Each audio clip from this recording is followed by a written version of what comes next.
teach you how to determine minor chords easily on the easy way. So let's do a major chord. This one is the C major, and all you have to do is put one note down. First, find the middle note. This one is the middle note of the C major. Put one down. There you have a C minor chord. It applies to all chords. To a more complicated note like the C sharp. This one is the C sharp.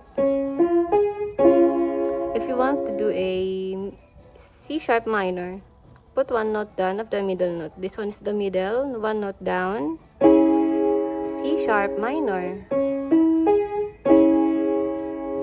You can practice in the other chords. Let's do E.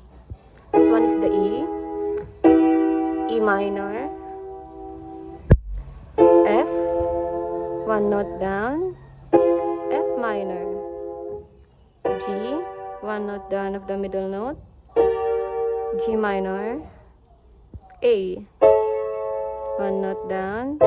A minor. B. This one is the B. How to do a B minor? This one. Okay?